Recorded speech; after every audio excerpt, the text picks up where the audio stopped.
And what is happening, my YouTube family? Of course, it is your boy B New. I'm coming at you on this Wednesday. And first and foremost, as always, want to send out positive vibrations and blessings to anybody who could be listening. Now, with all that being said, we all know that Team USA was back in action again today, taking on none other than the South Sudanese team. And of course, the US of A, although they did struggle somewhat, maybe by underestimating their opponent, the first go around against a pretty decent Sudanese team. And if my memory serves me correctly, in that warm-up game, the U.S. only won by 1, and Sudan had a chance to win it at the end, but just simply came up short. And of course, we do know that the heroics of one LeBron James led to that victory. That to today, it was much more lopsided as Team USA came out to play. And I think another key difference is when you add a player to the caliber of such as a Kevin Durant back into the fold, and that is the difference maker. Now, I for one am not a hater, and a lot of people who are LeBron James fans will not be necessarily Kevin Durant fans, but you have to appreciate greatness. And if you are a LeBron James fan, you should not be a hater, because he is probably the most hated on athlete of all time. And as is such, why hate on the next player when you used to your favorite player being hated on so much? And we're not gonna get into all that today, but point being is, the U.S. came out in that first quarter. Sudan was keeping it pretty close. It's just a 10-minute quarter, so like maybe 5 or 6 minutes into that quarter, by the time LeBron sat down, I think the U.S. might have been up like 6 points, maybe. And then, as you know, Kevin Durant checked back into the game. Now, I will say this, the unit that Kevin Durant runs with, and I'm going to say this, I don't know if you all have been watching the games, but there is somebody who is a prolific scorer.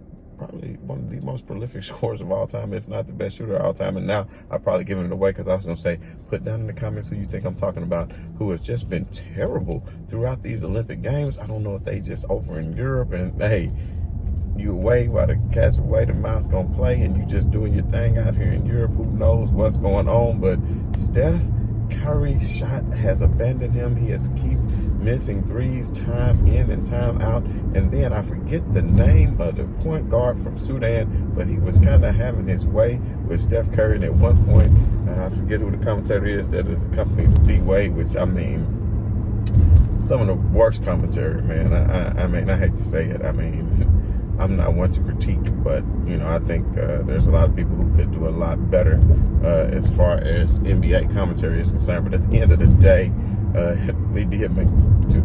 he made a couple of good analogies or metaphors, so to speak. And one of the things was, he said he cooked Chef Curry, and the guy did, man. Kind of got Curry got caught twice, fouling and giving people and one plays, one in transition, and one really in the half-court offense, as the guard took Steph Curry to the hole, pretty much did him, and he got a shot blocked a couple of times by same said guard. So at the end of the day, Steph Curry, you might need to just step your game up a little bit in these Olympics, but even though you have not, it's somebody who definitely has, and every time they step on the court, you know they're going to be a bucket, and that is none other than Kevin Durant. And Kevin Durant, he's just going out there hooping. I think the Olympics is a perfect situation for Kevin Durant, because a lot of times he puts so much pressure on himself that maybe he might come up short. But when he's surrounded by such great talent, I don't think he feels as much pressure, because he has other teammates who won't let him down in key situations. And not only that, he looks across at that opponent and he says, hey, this is not the NBA. These international players cannot step up to be who I am. And of course, Kevin Durant and LeBron James both had good games. I think LeBron had 12, KD had 13. LeBron with 7 rebounds, a few assists. He did have a few turnovers. Some of them were, I would say, just miscommunications, not having that chemistry with these players that you play with too long. Some of them were just some forced errors where LeBron may have tried to do too much, but at the end of the day, none of them were really costly turnovers, where, of course, we're going to have these naysayers already saying Bam Adebayo carried LeBron James, and they just find any reason, like I said, to hate on somebody instead of celebrating this great team that we have, because like I said already, this team is better than that 92 Dream Team, and there's no ifs, ands, or buts about it. And I would say the Redeem Team is even better than this one. But at the end of the day, the reason I say that, you got to realize Larry Bird was on his last leg. his back was hurt. Now, if you're talking prime Larry Bird, prime Magic Johnson, prime Jordan, okay, now we might start to talk about something. But we're talking about currently constructed in the way they were currently constructed. And let's just realize Michael Jordan shot under 30% from three during that whole Olympic Dream Team run.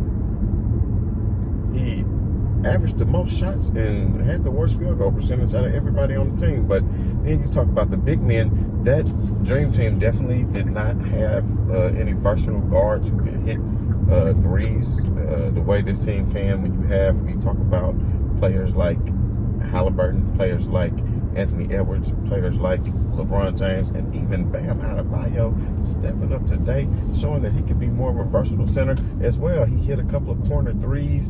He was cutting to the basket. He was playing phenomenal defense. And when Team USA really turns it up and focuses, I'm telling you right now, there's not a team that is going to beat them. I think it would be a safe bet, whatever, to take however much you want to bet and put it all on Team USA. And I really think that you will win you some money. So if you think that any other team besides Team USA is going to come away victorious with the gold medal, then you are sadly mistaken. And speaking of gold medals, man, do you see the bonus for Team USA? Any gold medal is a $37,000 bonus, I believe. Whereas when you talk about China, they getting like $750,000 if I'm not mistaken. Put it up on the screen, y'all. Put it up on the screen. Man, look at the difference. Come on, Team USA. We got to do better. Let's incentivize these athletes, man. They've been up here competing at the highest level, preparing for 4 years to get ready for sometimes just a short moment, because you're running track and you're doing some of these events that don't even last long, and then this is what you give me.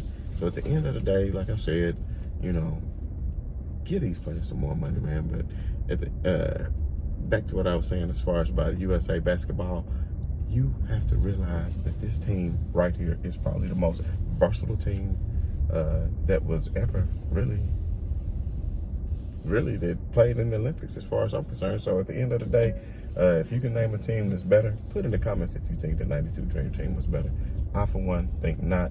But that may be a conversation for another day. But anyway, your boy got to take care of some business. So I just want to give mad shouts out to everybody, man. Everybody, if you haven't done so already, hit that like, hit that share, hit that subscribe, hit that bell as we continue to provide you Olympic coverage throughout the gold medal rounds. We'll be back tomorrow with a breakdown analysis. I might go back and look at some tape. We could talk some Lakers basketball. We could talk some free agency, even though it's a quiet period right now. We could talk upcoming season. We could talk Jordan versus LeBron. We could talk a lot of different things. But at the end of the day, hit that like, hit that share, hit that subscribe. And as always, this is your boy B New. I'm saying right on to the real, and much love to these haters. I'm out.